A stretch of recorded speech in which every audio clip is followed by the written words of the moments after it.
Oke, kayaknya sudah masuk. Oke, Bismillahirrahmanirrahim. Assalamualaikum warahmatullahi wabarakatuh. Waalaikumsalam warahmatullahi wabarakatuh.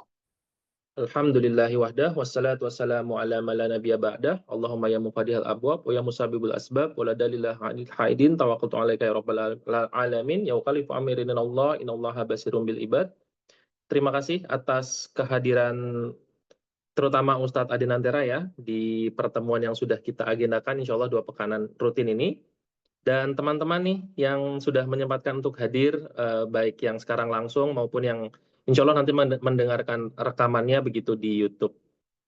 Insya Allah besok kita libur ya, mudah-mudahan libur teman-teman tidak terganggu oleh pekerjaan dan lain-lain gitu, jadi bisa menikmati liburnya bersama keluarga, kerabat, dan lain-lain gitu. Sesuai yang sudah kita agendakan, jadi melanjutkan 2 pekan lalu gitu, kita membahas surat ke-109. Jadi lanjutnya sekarang kita adalah membahas surat ke-110 di dalam Al-Quran, yaitu surat An-Nasr begitu. Ya ini ya, mungkin teman-teman juga mengikuti perkembangan negara kita gitu, terutama dari tanggal 25 atau sepekan lebih kemarin itu cukup banyak bergejolak, ada korban-korban berjatuhan juga gitu. Ya mudah-mudahan jadi pelajaran terutama buat pemimpin-pemimpin kita ya, dari sisi pemerintah, legislatif ataupun yudikatifnya gitu, tertampar dengan hal yang ada gitu. Dan untuk para korban dan para pejuang itu mudah-mudahan dikuatkan gitu, kerabat maupun dirinya gitu. Dan semoga tidak mengganggu ya aktivitas kita begitu, terutama untuk bekerja, menunaikan kewajiban-kewajiban kita dan juga menuntut ilmu. Jadi insya Allah kita lanjutkan juga kegiatan kita malam ini begitu. Bridgingnya panjang sekali ya. Kira-kira begitu. Mungkin seperti yang sudah diinfokan juga akan diisi oleh rekan kita, Ustadz kita juga, Ustadz Adinantera. Oke, monggo Ustadz Adinantera, waktu dan tempat dipersilahkan. Baik, Bismillahirrahmanirrahim. Assalamualaikum warahmatullahi wabarakatuh. Waalaikumsalam warahmatullahi wabarakatuh. Alhamdulillah, salatu wassalamu ala rasulillah wa ala alihi wa sahbihi wa mawala. Baik, ini kita melanjutkan agenda kita pada kali ini, yaitu surat An-Nasr. Sebelumnya mungkin kita baca dulu suratnya. Ini saya sering terlewat ini. Ya semoga Allah ampuni. Jadi perkataan yang paling baik itu ya perkataan Allah. Harusnya dari awal saya baca surat dulu baru menjelaskan kayak gitu ya. A'udzu billahi minasyaitonir rajim. Bismillahirrahmanirrahim. Idza jaa nasrullahi wal fath wa ra'aitan nasa yadkhuluna fi dinillahi afwaja fasabbih bihamdi rabbika wastaghfir innahu kana tawwaba. Baik, itu surat An-Nasr. Mungkin kita pertama bahas dari makna secara kata dulu ya. Idza jaa, apabila telah datang, nasrullah, jaa nasrullah, jadi biar nggak salah putus. Idza jaa nasrullah, pertolongan Allah, wal fath, dan kemenangan. Wa ra'aitan nasa yadkhuluna fi dinillahi afwaja, engkau akan melihat manusia itu yadkhuluna fi dinillah, masuk kepada agamanya Allah, afwaja, berbondong-bondong. Fasabbih bihamdi rabbika wastaghfir, maka bertasbih dan hamdi rabbik, kemudian memuji Tuhanmu, wastaghfir, dan kemudian istighfarlah, innahu kana tawwaba, sesungguhnya dia maha menerima taubat. Surat ini tadi tak baca di Ibnu Katsir, itu ada kisah turunnya. Jadi awal turunnya itu, ini riwayatnya dari Ibnu Jarir. Pas surat ini turun, Rasulullah itu mengatakan, wah ini agak panjang ya. Wah nih, loh. Mohon maaf. Saya salah buka. Iya. Saya salah buka Al-Maun. Kok beda? yang kemarin masih Al-Maun. Nah, ini dia. Jadi mana ya? Oh, baik. Saya ini saja. Ini saya sambil buka web. Tadi saya baca itu, jadi Rasul mengatakan Allahu Akbar kayak gitu. Allahumma besar. Ja'a nasrullahi wal fath. Telah datang pertolongan Allah dan juga kemenangan. Ja'a ahlul Yaman. Nabi berkata gitu. Terus nanti mereka yang pada menyaksikan Nabi kila berkata, "Ma ahlul Yaman." Jadi siapa itu ahlu Yaman? Masyarakat Yaman itu siapa itu? Nabi berkata, kaumun, sebuah kaum, roki kotun kulubuhum, yang hatinya itu sangat lembut, layyinatun tiba'uhum, dan juga akhlaknya sangat tiba. Akhlak itu sangat layyin itu lembut juga, mungkin di bahasa kita lembut semua itu mananya, tapi kan rokik sama layyin ya intinya hatinya lembut, terus akhlaknya layyin, al-iman Yaman, wal fikhu Yaman, wal hikmatu Yamaniyah. Ini Nabi kayak muji-muji Yaman. Kan loh, kenapa ya pas datang kok muji-muji Yaman? Saya cari-cari tadi ternyata memang banyak masuk dari orang-orang Yaman. Berbondong-bondong itu dari Yaman banyak sekali. Jadi setelah dakwah itu bertahun-tahun susah sekali, Quraisy juga, apalagi yang di Quraisy susah sekali. Terus ketika surat ini di akhir di tahun terakhir Nabi meninggal ini ya. Surat ini turun dan di tahun itu Nabi meninggal. Itu masuk berbondong-bondong ahlul Yaman. Kenapa ya? Terus kepikiran ingat surat Al-Fil. Jadi memang Al-Fil kan kemarin kita ingat serangannya dari Yaman ya. Orang Quraisy itu sebegitu diagungkannya di Jazirah Arab, karena sudah Ka'bah itu mereka mengagungkannya dan mereka penjaganya. Tambah lagi ada kejadian yang pasukan gajah itu kan lewat Yaman, tuh lewat semua yang bawah-bawah itu kan tahu, mereka saksi hidup ngelihat pasukan sebegitunya, yang dahsyatnya kayak impossible army istilahnya ya, yang ini udah nggak mungkin bisa dikalahkan pasukan kayak gini, ternyata kalah. Kan gaungnya Quraisy tinggi sekali, dan ini adalah detik Quraisy itu takluk, Quraisy itu masuk Islam. Jadi kalau di logikanya mereka ya, gajah yang kayak gitu aja, ini kalau memang Nabi Muhammad itu benar, kita tunggu Quraisy itu nanti takluk atau enggak. Kalau Quraisy saja takluk, sudah masuk Islam kita. Lah yang mereka kan sangat mengagungkan ini ya, Ka'bah, nanti Quraisy jadi ikut kena imbasnya, jadi ikut naik. Dan Quraisy takluk ketika ini Fatul Mekah, wal Fath tadi itu. Jadi masuk akal kalau berbondong-bondong ya, nanti kabilah-kabilah Arab itu kalau tidak salah cukup dalam waktu 2 tahun, sebesar itu, secepat itu, belum ada internet, belum ada apa, secepat itu penyebaran Islamnya. Jadi kalau ini kan nasrunya ditempelin nama Allah. Kalau sebelumnya itu kan lafaz Allah itu cuma kita dengar di surat yang ada Allahnya itu narullah, apinya Allah. Berarti kalau ada suatu kata itu disandingkan ke Allah, tinggi sekali itu nanti. Kayak bait, al-bait itu biasanya maknanya, bait itu maknanya rumah atau kadang ditujukan ke maksudnya masjid. Tapi kalau udah baitullah, al-bait, baitullah, rumahnya Allah, itu kalau sudah sampai Allahnya sampai disebut, ya itu Ka'bah berarti yang paling unggul. Ini nasrullah, pertolongan Allah, pertolongan tapi ditempelin sama Allah, itu pertolongannya nggak biasa berarti. Kemudian setelah masuk berbondong-bondong, nah ini tadi kan kepikiran ini antara senang dan sedih. Sedih itu bagi kita itu kan ini berita kemenangan itu menyenangkan sekali. Harusnya kalau di zaman itu lihat yang ditunggu-tunggu itu ya Mekah, mana lagi yang ditunggu-tunggu kan? Yang mereka rindukan kota Mekah ini, dan itu takluk. Tapi nanti ada yang tahu kalau ini sebagai tanda ajalnya dekat. Ini nggak salah kisahnya Umar ya. Umar itu pernah untuk menunjukkan kedudukan Ibnu Abbas. Jadi di Ibnu Katsir tadi dijelasin ini dari Imam Bukhari yang menceritakan.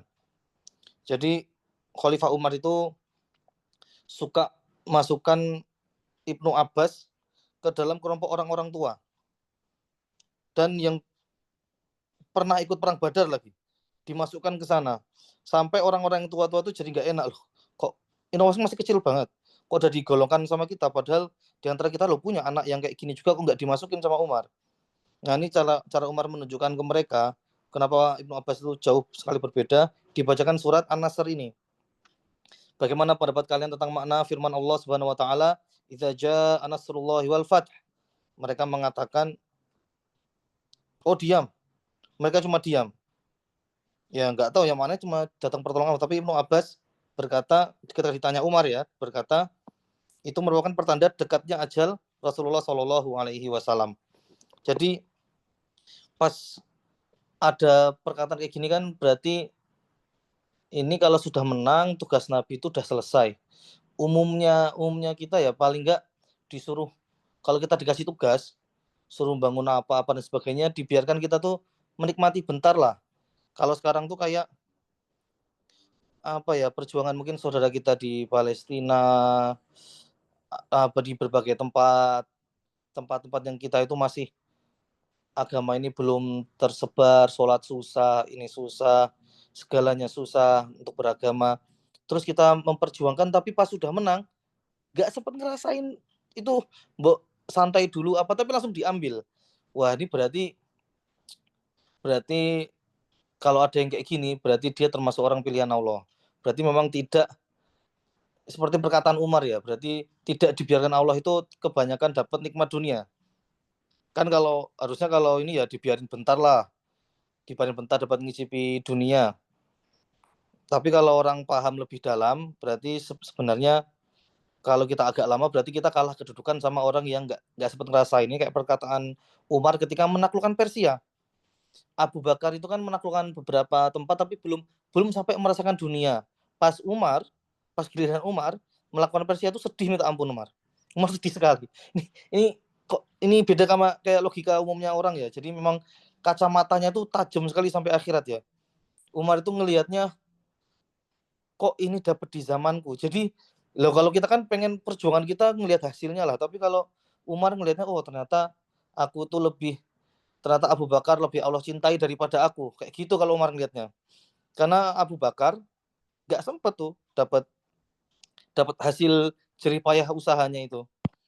Jadi benar-benar langsung ya, kalau itu berarti Allah lebih cinta, berarti Allah pengen lebih cepat yang ini aja, yang dunia tuh hina lah, kayak gitu, kurang lebih kayak gitu. Jadi belum tentu ya teman-teman kita ini, apalagi saya dengar kabar kemarin ini, nggak tahu kabar benar nggak ya, karena sumber-sumbernya dari berita Zionis, kalau Abu Ubaidah itu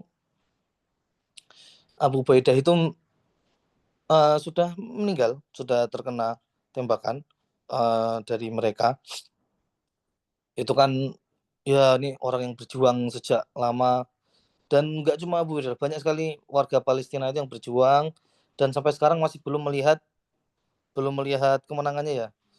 Ya berarti bisa jadi itu mereka tuh lebih dicintai Allah daripada kita. Nanti kalau kita ngelihat, apalagi sampai kita merasakan nikmat sekali ini Islam sudah seperti ini, itu justru mungkin yang lebih dicintai Allah itu yang sebelum kita. Kalau pola pikir kita kayak Umar ya. Rasul loh kayak gitu. Masalahnya Rasul kayak gitu. Selesai nggak dibiarkan ngicipi dulu. Kemudian ini kepikiran juga tadi, surat An-Nasr ini kan kok dari kemarin saja itu selalu bagus semua. Selalu bagus semua. Jadi kita mulai dari Al-Asr ya. Al-Asr, Khusr, Sober gitu kan bagus semua. Al-Humazah, Lumazah, Ad-Dadah gitu tuh bagus semua. Fil, Tadlil, terus sampai surat ini. Kalau Idza ini kok kenapa khusus ayat pertama kok enggak dari yang kemarin ini sampai Anas nih. Ini cuma ini dong yang kayak ini kan 3 ayat. Ayat kedua tuh akhirnya apa?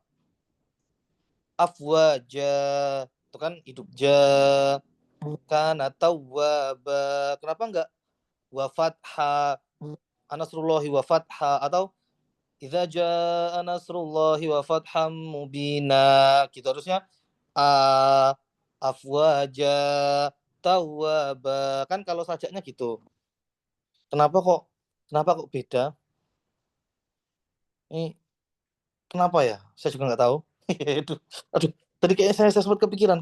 Kenapa ya? Kenapa kok Allah jadikan sajaknya beda ya? Satu ayat ini aja loh. Dari Al-Asr sampai An-Nas tuh nggak ada yang ini loh. Kenapa kok sampai beda ini doang ya? Nanti kalau kepikiran lagi. Tadi itu saya sempat terlintas, tapi Masya Allah. Ya kita skip dulu. Tadi itu sempat terlintas. Yang kemudian kepikiran lagi ini,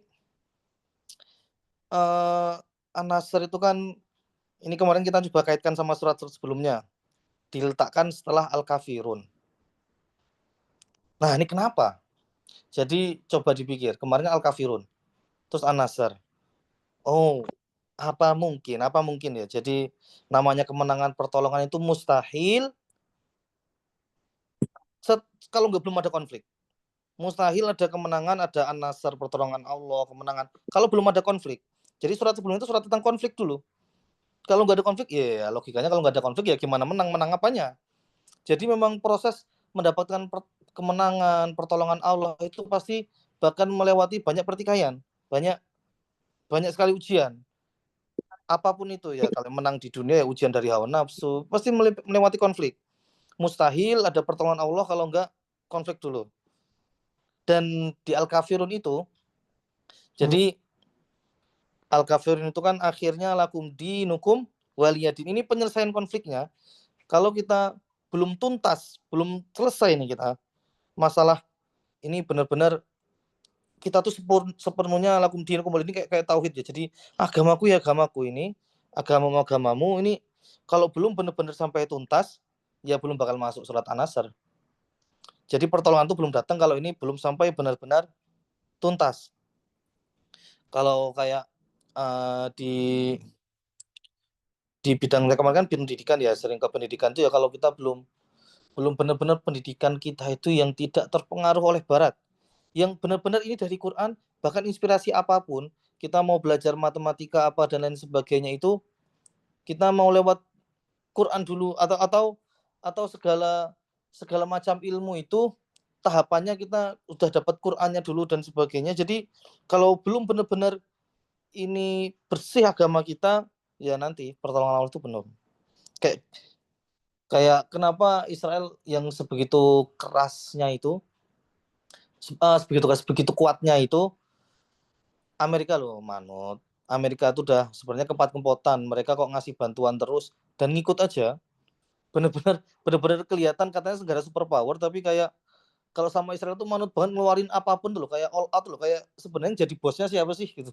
Ini rakyatnya tuh juga lagi nggak mudah-mudah banget loh, apalagi ada problem sama Cina sekarang kan, masih ngirimin. Jadi kayak ini nih sebenarnya bosnya dunia sekarang ya itu. Kemarin kan bosnya ini Turki yang mimpin bumi paling besar. Harusnya yang bos sekarang siapa? Yang kemarin tutup Turki. Yang kemarin itu Turki Utsmani, siapa yang ngeruntuhin Turki Utsmani? Siapa yang nutup? Wah, berarti itu bosnya sekarang.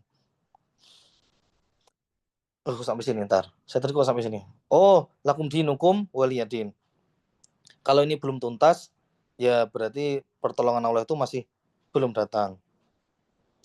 Seperti itu. Mungkin dari teman-teman ada yang kepikiran nih. Saya masih tadi kayaknya saya sempat terlintas ya, tapi kok saya lupa ya, nggak saya catat. Kenapa sajaknya berbeda sendiri? Ini cuma 20 menit. Ya mustahil menang kalau masih bersepakat dengan yang batil. Ya, Masya Allah Mas Mirza. Moga-moga termasuk yang memperbaiki nama Mirza. Iya. Kan banyak mencoreng nama Mirza. Moga-moga ini termasuk yang memperbaiki nama Mirza ya. Masya Allah. Iya. Iya. Oke. Ini kayak nama Gibran lah. Gibran Fishery. Ya, baik. Itu dulu dari saya. Mungkin saya cukupkan dulu. Saya masih lupa tadi kok belum Tadi itu sempat terlintas. Nanti saya kembalikan ke Mas Mustafa dulu. Nanti siapa tahu teringat. Assalamualaikum warahmatullahi wabarakatuh. Waalaikumsalam warahmatullahi wabarakatuh. Terima kasih atas penyampaiannya, Ustadz Ade Nantera. Tadi masih ada PR ya. Kenapa tidak berima gitu ya akhirnya? Mungkin dari teman-teman ada yang punya kepikiran sesuatu, kenapa ya di rentetan surat di akhir-akhir ini jadi satu-satunya surat yang tidak seperti surat yang lain gitu. Rimanya nggak diatur oleh Allah kayak sesuai gitu. Gitu. Dari teman-teman, apakah ada yang mau berbagi tadabbur atau Ustaz tadi kayak ada yang mau disampaikannya? Ingat. Apa tuh? Apa tuh? Tadi kan terlintas mirip kayak Al-Asr. Kemarin kan sempat kepikiran surat yang biasanya dikasih 2 huruf dalam satu wakof itu. Ser, sober, langsung 2 huruf kan. Atau khusr, langsung 2 huruf satu kali baca gitu loh. Wakof 2 huruf kalau istilahnya. Itu menandakan ini cepat sekali dan kemarin sempat kepikiran kayak Al-Asr itu singkat, sia-sia kita cepat sekali. Lailatul Qadar itu kan cepat sekali. Atau surat yang 2 huruf sekali wakof itu ada kaitan sama cepat. Ya mungkin saja hikmahnya pertolongan Allah yang ini. Islam tuh kalau mau nyebar tuh cepat sekali lesatannya mungkin ya. Karena ini udah nasrnya, pertolongannya tuh tempelin kata Allah. Jadi udah enggak, kan kalau fathah itu jadi kalau dikasih fathan diwakaf jadi fathah itu kan bacanya jadi nggak cepat. Jadi ini mungkin melesat bahkan sampai ke agama ini, sampai ke orang yang dari dulu nggak pernah terjamah agama sama sekali. Jadi sejak lesatannya Fathul Mekah itu lesatannya benar-benar sampai ke mana-mana. Sampai ke orang-orang yang sebelumnya nggak kenal agama, nggak pernah dapat dakwah, nabi-nabi itu nggak pernah nyentuh. Tapi kalau untuk yang terakhir Rasul ini, itu sampai nyentuh ke mana-mana. Gitu lah. Mungkin itu mungkin kayak gitu.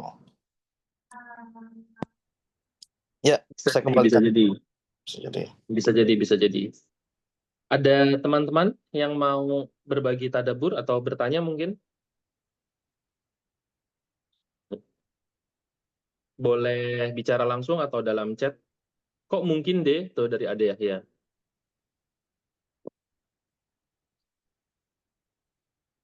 Loh. Kok mungkin kan Ade Yahya maunya yang pasti-pasti aja nih kayaknya. waduh, kok mungkin. Namanya tadabbur kan kayak gitu dong. Ini kalau kita yang lebih kuat kan tafsir, nggak berani kita sampai level tafsir. Tafsir aja kadang ngasih wallahu a'lam loh. Tafsir aja ngasih wallahu a'lam. Iya. Ya. Ya. Kan Allah yang paling tahu ya. Ya, Masya Allah. Ada teman-teman yang mau berbagi tadabbur atau bertanya? Atau saya dulu yang mengawali Oh, bertanya mungkin? Tadi kan sempat dijelasin ya dia, setelah orang-orang Quraisy itu masuk Islam begitu, menyerah dalam tanda kutip, terus kan salah satu golongan yang paling banyak ikut, terus jadi join ke Islam itu kan orang-orang Yaman. Itu kenapa ya? Sementara kan kayaknya di beberapa tahun ini nih banyak banget stigma negatif gitu ke orang Yaman di Indonesia ya. Ada yang konflik karena capres-cawapres, ada yang bilang keturunan Yaman, ada yang wah, konflik para habaib, itu kan dari apa Hadramaut, Yaman gitu. Sebenarnya sampai Rasul tuh memuji Yaman itu sebenarnya kenapa gitu? Apakah memang ada utusan khusus yang ke Yaman, terus sehingga mereka bisa berbondong-bondong masuk ke dalam Islam gitu? Pernah tahu enggak? Terima kasih. baik. Ini kalau Yaman tadi itu kan itu sebenarnya pas surat ini turun, Rasul tuh kok nyebut-nyebut Yaman. Di Ibnu Katsir nggak ada penjelasannya. Terus saya coba cari-cari, ya langsung tiba-tiba langsung bahas riwayat selanjutnya aja. Langsung bahas ini Imam Ahmad mengatakan, ini langsung bahas kayak gitu. Jadi enggak, ya ini berarti kita terdabur. Mungkin saja kalau saya bilang tadi itu, waduh, ada orang Yaman ini komentar. Rahim. Keturunan Yaman ya. Jadi kalau Yaman kan sering dipuji Rasul sebenarnya. Yaman, Syam. Walaupun nanti kalau akhir zaman itu yang lebih kuat Syam karena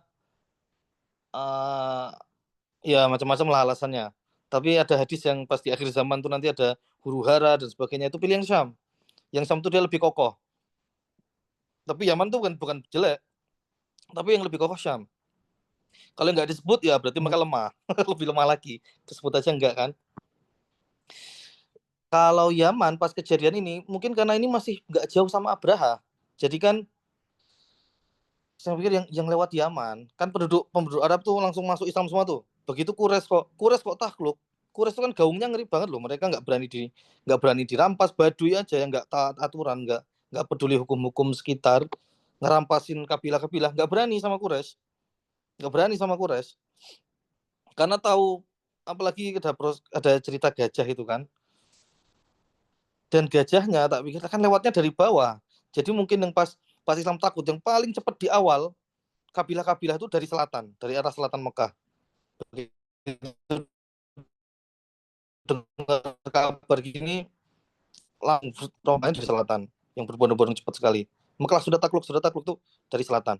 Tapi setelah itu utara juga nanti ada Hunain apa dan sebagainya, takluknya cepat banget yang lain nanti. Mungkin. Ini kalau ada ayatannya tadi mungkin ini. Ini kita mencari hikmah. Siap. Matur nuwun. Tapi ya mungkin Mirza tadi juga ngasih insight itu pintu gerbang perdagangan Laut Timur dan Barat bisa jadi juga. Terus apa ya? Kayaknya kan banyak yang ini ya orang-orang memang keturunan Arab di Indonesia kan gerbangnya juga dari Yaman ya karena kabur ke selatan ke timur gitu.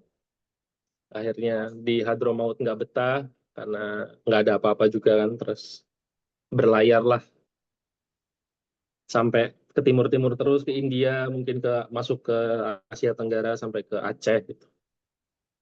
Oke, ada teman-teman yang mau berbagi tadabur atau bertanya mungkin? Ini karena cuma 3 ayat ya, jadi memang cukup ringkas. Ini kalau belum ada mungkin ada jadi Wih, ingat sesuatu nih. enggak. Iya. Apa tuh? Ini kalau setelah kemenangan, saya jadi ingat kisahnya ini di surat Al-Baqarah nih. Ini baru ingat nih. Jadi ini ayat ketiga, fasabbih bihamdi rabbika wastaghfir, ini lembut sekali sebenarnya. Jadi kalau habis menang itu, habis mendapat sesuatu, justru kita itu suruh tasbih. Terus yang dipuji, setelah tasbih yang dipuji itu Allah. Berarti apapun nih, target tercapai. Wah ini itu yang dipuji Allah dulu. Tasbih. Tapi habis itu istighfar. Istighfar ini buat apa? Berarti ternyata ini tuh cuma wasilah. Istighfar itu kita mau ketemu Allah. Jadi ya minta ampun ini nggak ada apa-apanya lah. Semua kemenangan ini nggak ada apa-apanya, malah langsung istighfar. Jadi istighfar itu kan yang paling dekat, kalau dekat kematian itu kan ya perbanyak istighfar ya. Ini membersihkan diri, zikir yang paling ada riwayat la ilaha illallah, tapi juga intinya zikir itu kalau kita mau ngurutin zikir, urutan pertama itu istighfar di antara zikir. Walaupun ini disuruh tasbih dulu ya. Kayak habis sholat yang pertama disebut ya istighfar dulu. Istighfar supaya ini segera diampuni Allah karena mau mati, jadi posisinya paling bisa kalau bisa suci. Ini berarti rindu sekali. Allah tuh udah rindu sekali sama Rasulnya. Sedangkan orang Yahudi, ini kebalikannya. Ini nanti ada kisahnya pas di surat Al-Baqarah. Wa idh qulna adkhulu hadhil qaryah faqulu min haitsu raghaw wa adkhulul baba sujjada wa qulu khittatun yaghfir lakum khotoyakum wa sanazidul muhsinin. Ini di surat Al-Baqarah. Kalau istighfarnya dari syariatnya Bani Israel, syariatnya Nabi Musa itu istighfarnya panjang, astagfirullahaladzim. Tapi kalau mereka khittah, maknanya khittah itu maknanya aku minta ampun kepada Allah. Pendek sekali padahal. Itu udah pendek kayak gitu aja. Mereka ketika sudah berhasil menaklukkan kota yang dulu diimpi-impikan, pas sama Nabi Musa mereka gagal masuk.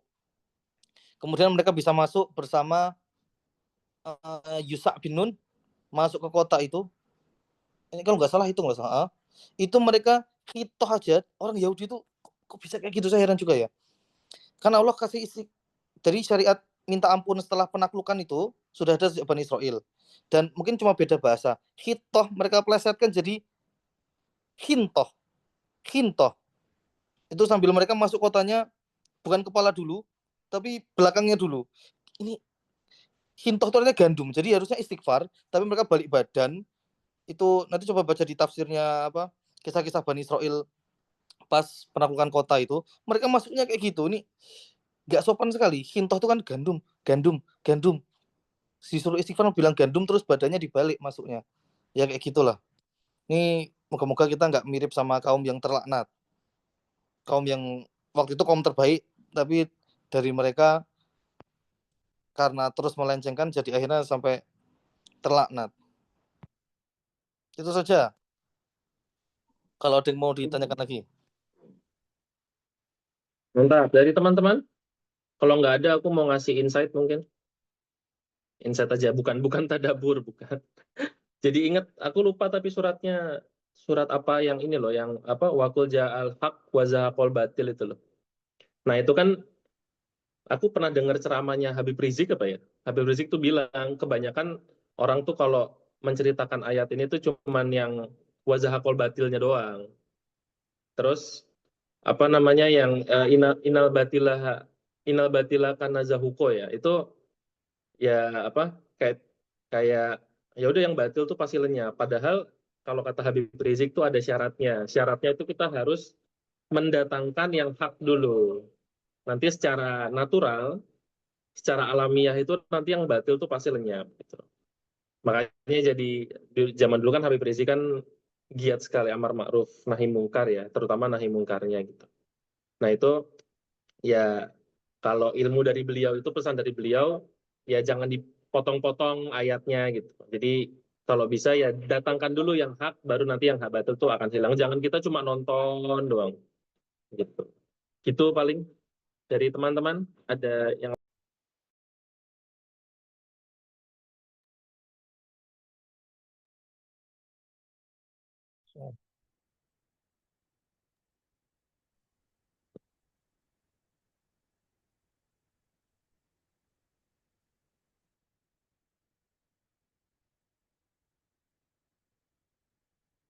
Kalau nggak ada kita kasih soal mungkin. Masuk soal. waduh sulit sulit sulit atau tadabur dari aku nih. Bukan Apa? tadabur sih, apa ya? Kayak ini kan tadi asbabun nuzulnya, bukan asbabun nuzul. Ini peristiwanya turunnya surat ini kan waktu Fatu Mekah ya. Iya. Nggak Nah, jauh dari Fatu Mekah. aku tadi jadi kepikiran waktu Fatu Mekah kan katanya ini ya berhala-berhala itu dihancur-hancurin gitu, dibersihin. Jadi Ka'bah, ya Masjidil Haram ya, itu dibersihkan secara fisik gitu, dibersihkan. Jadi kayak ayat pertamanya tuh kayak membicarakan tentang kebersihan fisik gitu. Nah, di ayat kedua, ayat pertama dan ayat kedua, terus ayat ketiga tuh kayak yang tentang hati gitu. Bertasbih, puji Tuhan, mohon ampun itu kayak membersihkan hati gitu. Jadi kayak seakan-akan apa ya? Kalau tadi membaca berulang-ulang gitu surat ini seakan-akan ayo bersihin luar dan juga bersihin dalamnya jangan lupa. Kayak begitu sih yang kepikiran kayak ya berarti luar tuh penting untuk dibersihkan secara fisik, tapi hati juga jangan sampai makanya Allah jadikan penutup gitu.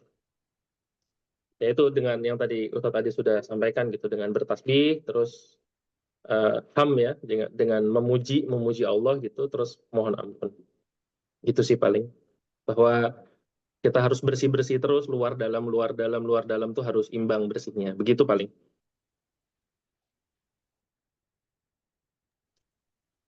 Dari teman-teman, oh ada Mbak Fani nih baru join. Udah mau habis nih.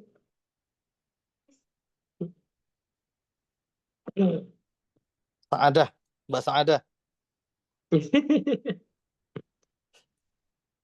Kalau kaitannya sama ini, Ustadz Ade, surat setelah ini nih, 2 minggu lagi Al-Ahab. Nggak ada kaitannya.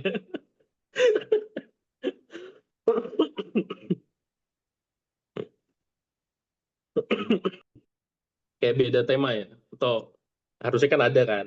Nah, mungkin kita pikirannya minggu depan, 2 minggu lagi ya.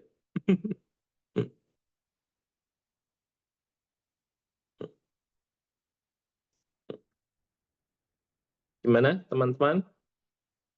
Baik. Eh, ini Fatu Mekah tuh tahun keberapa? Hijriah ya? 7, 8 ya? 7, 8? Fatu Mekah tuh pokoknya sebelum 10 kan? Karena 10 Nabi Muhammad meninggal kan ya? Hmm. Loh, kok Ustadz tadi kabur?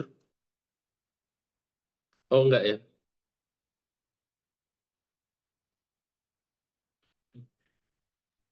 Sorry, sorry, sorry. Sorry. Tadi masuk. Iya, iya, iya. Kalau izin masuk, Fatul Mekah ya. Tahun akhir sebelum berarti 9. kan di Madinah itu cuma 10 tahun ya. Kalau dia Ya. nggak nyampe setahun setelah itu meninggal ya berarti tahun ke-10 atau 9. 89 ya. Padahal kalau menurut apa namanya? Buya Hamka itu Islam masuk ke Indonesia tuh abad ke-7 loh. Apa itu 7? Abad ke-7. Oh iya, Deng, abad ke-7, Deng, bukan tahun 7 Hijriyah ya. Iya, ya, abad ke-7. Nggak jadi. Ya, ini ada dari Mbak Fani kayaknya itu.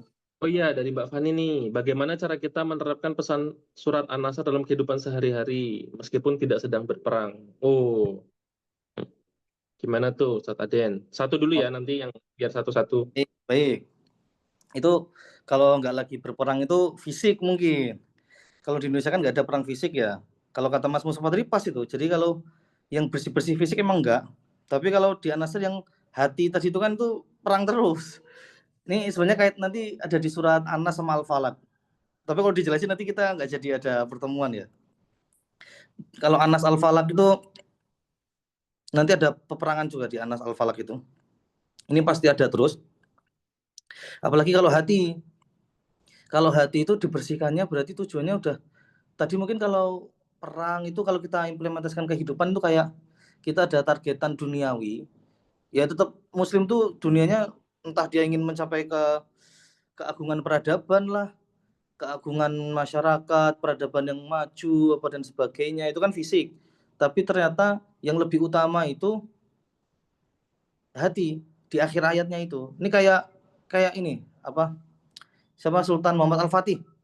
Itu ketika penaklukan Konstantinopel, itu kan habis takluk dia nggak mau awalnya dia langsung mau cuma mau tasbih zikir mau berdiam diri kayak Nabi Sulaiman lah udah kerajaan besar banget dia tahu meninggal dalam posisi um, mengasingkan diri dari orang-orang meninggal tuh dalam keadaan bertasbih jadi mau mendekati kepada Allah mau mendekatkan diri kepada Allah itu kalau nggak diingetin gurunya dia nggak mau keluar harusnya Muhammad Al-Fatih itu mungkin Sultan Muhammad Al-Fatih itu ingat sama Nabi Sulaiman setelah kemenangan besar banget itu ya itu belum menang sebenarnya kan kita belum ketemu Allah bersihin hati kalau nggak dilarang gurunya itu ngelarang karena harusnya dia mimpin kalau dia cuma pengen ngikuti yang dia inginkan sebenarnya ya dia maunya tasbih aja udah nggak usah ketemu masyarakat udah menang monggo sana ambil nih pimpinan nih Indonesia nih udah merdeka monggo pimpin aja aku tuh cuma mau istighfar aku mau ketemu Allah aku udah melaksanakan tugasku kayak gitu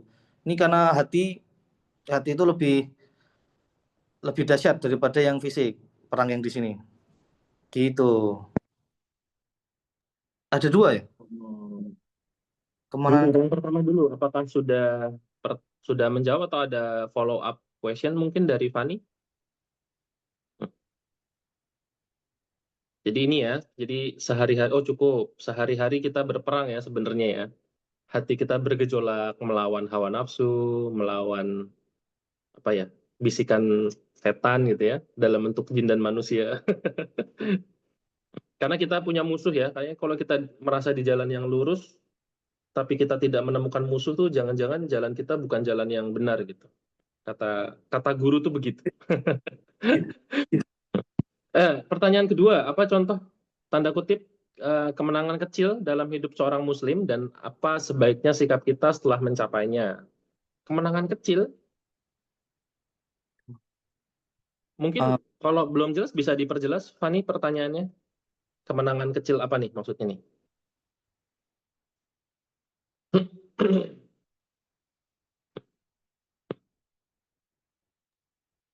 lagi nggak bisa ngomong. Atau Tadi kan oh coba lagi ya. mungkin. Atau Ustadz Ade bisa ini menerjemahkan? Ayo nangkep nggak maksud pertanyaannya? Kurang. Mungkin kalau kemenangan kecil duniawi, ya segala apapun itu. Hmm. Kan sekelas kita udah membebaskan negeri dari penjajahan, itu berat banget loh, mati loh soalnya. Bisa sampai mati kan, membebaskan negeri dari penjajahan, dari kemusyrikan.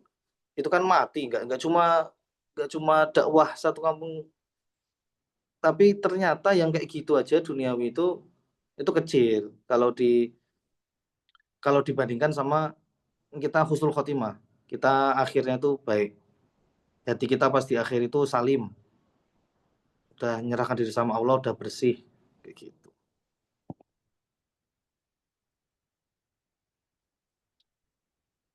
Misal bangkit dari rasa malas, ibadah, atau ujian kehidupan pribadi lainnya. Oh ya, yang kecil-kecil ya. Oh, iya iya iya. Oh iya, itu bisa bisa dikategorikan kecil juga kan, karena bukan ending ya. Kita belum tahu endingnya kita. Ya kalau kalau ngikuti ngikuti tadabbur surat ini tadi, berarti harusnya kita tuh setelah tasbih, terus kita tasbih itu kan menunjukkan orang kalau takjub gitu kan, ternyata bisa ini tasbih. Terus setelah takjub, ya muji-muji Allah, terus kita minta ampun. Endingnya puncak dari segalanya itu kita minta, ya Allah kalau gitu ampuni aku, kalau kalau ini udah berhasil membebaskan Indonesia ini, bisa memajukan ini, kok bisa korupsi hilang dari Indonesia, itu kan itu nikmat darimu, maka dari itu ampuni aku. Itu udah paling ujungnya berarti minta ampun. Kok dipikir keren ya. Jadi kebanyakan orang habis menang kan petantang petenteng ya. Jadi di sini tuh kayak diajarkan ya, no menang ya minta ampun tetap gitu. Kayak emang kayaknya beneran nggak boleh ada sebiji pun apa rasa sombong gitu. Bisa lepas dari satu maksiat yang yang sering dilakukan. Ya, mungkin kalau di pertanyaannya Fani, apa sebaiknya sikap kita setelah mencapai kemenangan kecil, berarti berusaha terus untuk mencapai kemenangan-kemenangan kecil yang lain dan terus berjuang sehingga kita mendapatkan kemenangan yang besar gitu ya. Mudah-mudahan. Dan besar kecilnya mungkin semoga apa ya, mata kita diberikan kemampuan untuk membedakan gitu, mana sih yang besar, mana sih yang kecil gitu. Kayak dosa mana sih dosa besar, mana sih dosa kecil, kayak pencapaian kita mana sih yang besar yang harusnya kita syukuri, mana sih yang sebenarnya kecil gitu. Itu kan pakai sudut pandangnya Allah ya gitu. Semoga Allah berikan ini ya, kemampuan kita untuk melihat apa ya, hikmah di setiap peristiwa, di setiap kejadian yang menimpa gitu. Syukron ya akhi, tetap semangat ya, insya Allah. Tetap semangat, tetap semangat. Izin masuk nih, Boleh, boleh. mumpung bahas besar kecil. Jadi kalau kemenangan kan bahasa Arab fauzan, faiz. Kalau fatah itu sebenarnya lebih ke pembebasan sebenarnya. Fatah itu pembukaan, membuka, membebaskan, membuka. Tapi kalau menang itu fauzan.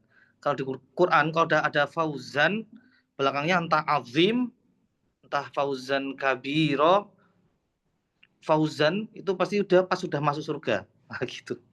Kalau namanya kemenangan yang Allah puji sampai ini loh kemenangan yang agung, itu tuh pas pas sudah jelasin surga biasanya. Fauzan azima itu pas sudah habis jelasin surga. Fauzan kabiro itu pas sudah jelasin surga. Fauzi masuk surga, amin. Saya ditarik. Monggo, saya kembalikan ke Mas Mustafa. Hmm. Kayaknya kalau nginget-nginget ini ya, ibu kota kita yang sudah pindah belum ya? Jakarta itu ada ini ya, Jayakarta kan dulu Fatahillah tuh ini. Jayakarta kan kayak kalau dalam bahasa Arab tuh artinya Fatan Mubina ya, kayak pembebasan. Begitu. Jadi memang erat sekali gitu kaitannya. Jadi karena memang ulama-ulama dulu juga yang berjuang gitu, jadi akhirnya sekarang namanya jadi Jakarta. Itu ada di Al-Quran juga kan ya? Yang Fatan Mubina ya? Surat Al-Fat. Oh iya, dengan Al-Fat ya. Gitu. Oke, dari teman-teman ada yang mau berbagi tadabur yang lain atau bertanya mungkin? Ayo tanya-tanya. Kalau enggak nanti dikasih soal.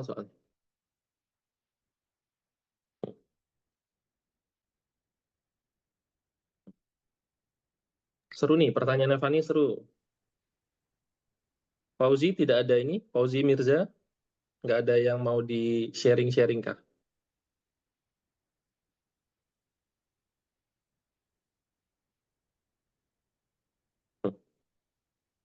Soal aja langsung kayaknya nih. Susah.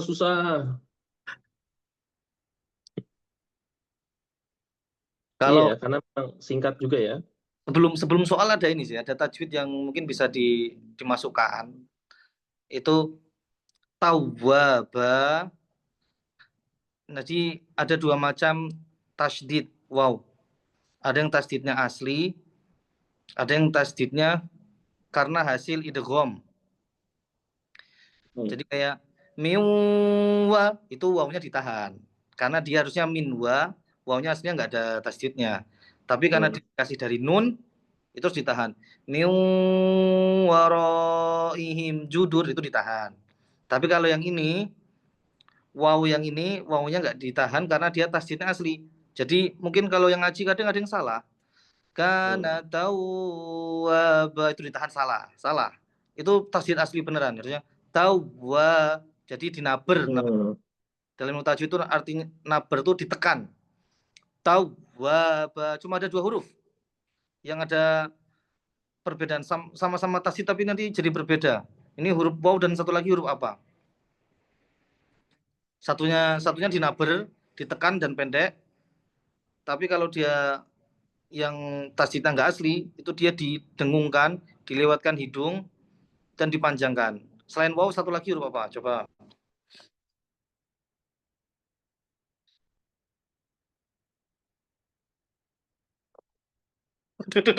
Salah soal. Salah soal. Nun bukan, nun ya, bukan ya.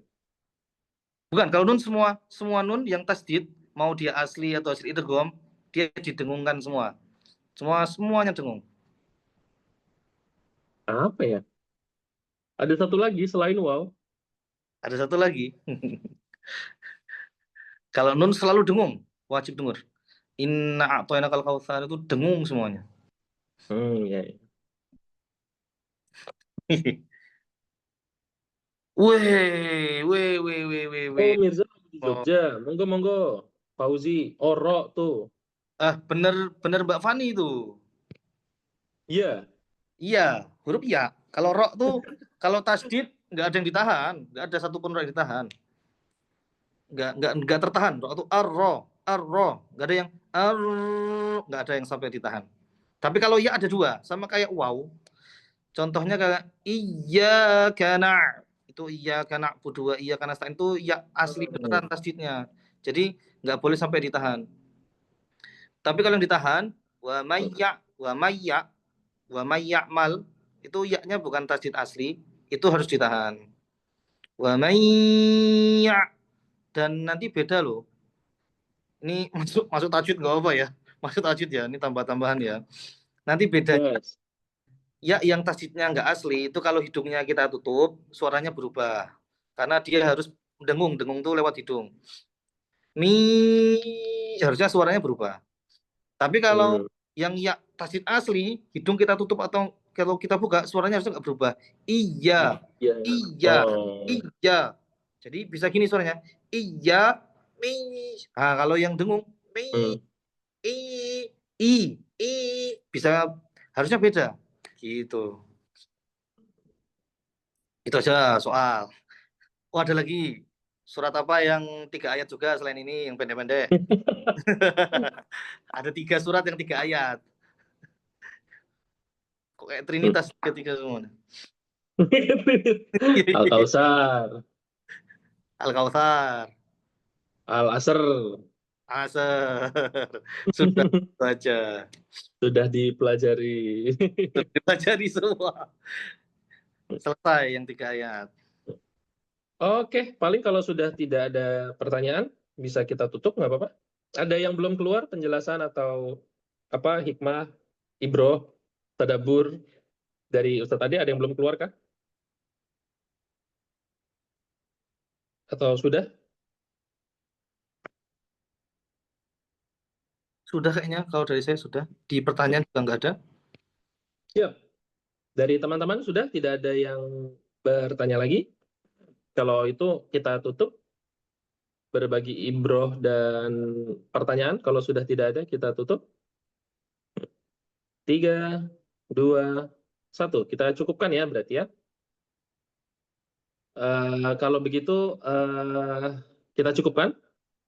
Terima kasih atas kehadiran terutama Ustadz Ade Nantera dan sharing-sharing ilmunya gitu. Semoga menjadi manfaat di dunia maupun di akhirat untuk kebaikan Ustadz Ade dan kerabat, keluarga, dan lain-lain.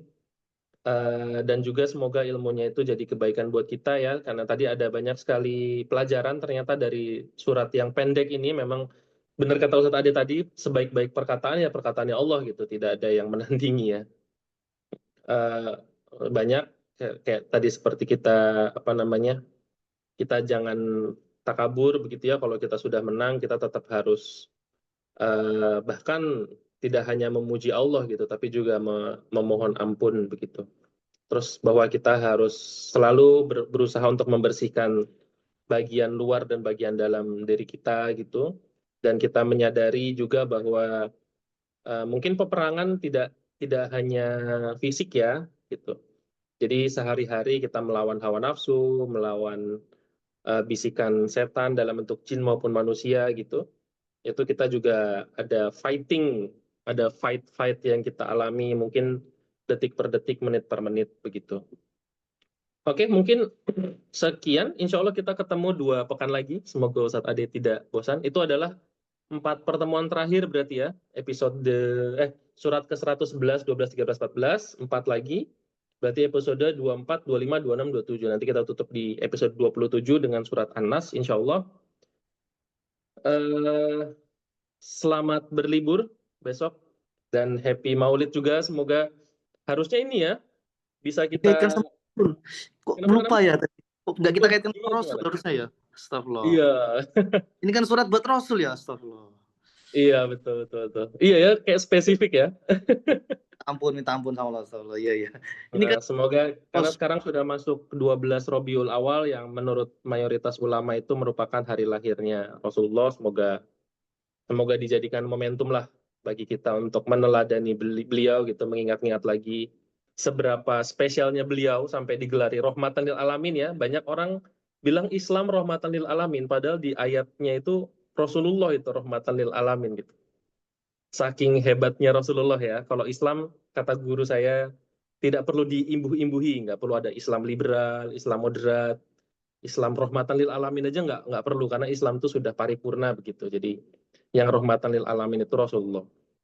Begitu, mari kita tutup dengan membaca hamdalah, alhamdulillahirabbil alamin, lalu doa kafaratul majelis, subhanakallahumma wa bihamdika asyhadu an la ilaha illa anta astaghfiruka wa atubu ilaik.